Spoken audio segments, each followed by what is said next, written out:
বাংলাদেশের অধিকাংশ মানুষই পায়ে হেঁটে চলে, অথবা রিকশায় যায়, অথবা বাসে চলাচল করে। এই মানুষগুলো যখন রাস্তা পার হয়, বিভিন্ন জায়গায় যখন আবর্জনা জমে থাকে, ময়লা থাকে, এই মানুষগুলোর কিন্তু অনেক কষ্ট হয়, বিভিন্ন জায়গায় অনেক দুর্গন্ধ হয় আবর্জনা জমে থাকে।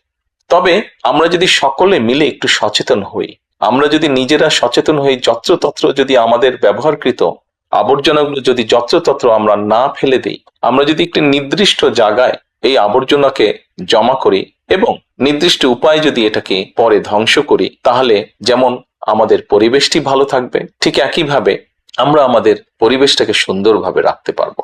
দেখুন, অনেক জায়গায় আমি দেখেছি, গত কয়েক মাসে যখন আমি দেশের বিভিন্ন জায়গায় গিয়েছি, হয়তো কোনো একটি পুকুরের পাশ দিয়ে যাচ্ছি, দেখেছি পুকুরের ভিতরে বিভিন্ন রকম ময়লা স্তূপ হয়ে পড়ে আছে, অথবা পুকুর পাড়ে বিভিন্ন ময়লা স্তূপ হয়ে পড়ে আছে। অথচ একসময় কিন্তু এই পুকুর পাড়ে এই মানুষ বিকেলে বসতো, গল্প করত পরিবার পরিজন নিয়ে, কিন্তু এখন আবর্জনার জন্য সেটি সম্ভব হয় না। ঢাকা শহরেও বিভিন্ন পার্ক আছে, বিভিন্ন জেলা শহরেও বিভিন্ন পার্ক আছে। আমরা পার্কগুলোতে যাচ্ছি বিকেল বেলায় পরিবার পরিজনকে সাথে নিয়ে, কিন্তু গিয়ে যখন আমরা চিনে বাদাম খাচ্ছি, অথবা চিপস খাচ্ছি, অথবা বাচ্চারা লজেন্স খাচ্ছে, খেয়েই আমরা জিনিসটা সেখানে ফেলে দিচ্ছি। আমরা যখন যাই তখন হয়তো যারা পরিচ্ছন্ন কর্মী তারা হয়তো পরিষ্কার করে রাখছে, কিন্তু আমরা যখন বেরিয়ে আসছি তখন আর সেটি আগের মতন পরিষ্কার থাকছে না।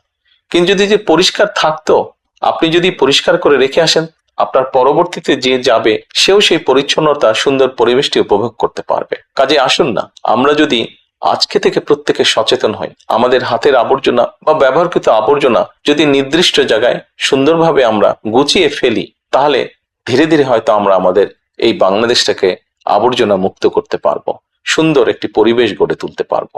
দেশটা তো আমাদের সকলের।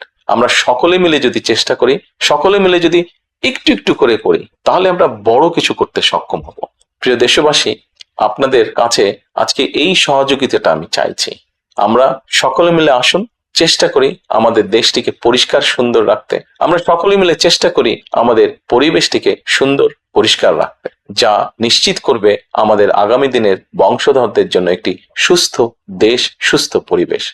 সকলকে আন্তরিক ধন্যবাদ। আসসালামু আলাইকুম।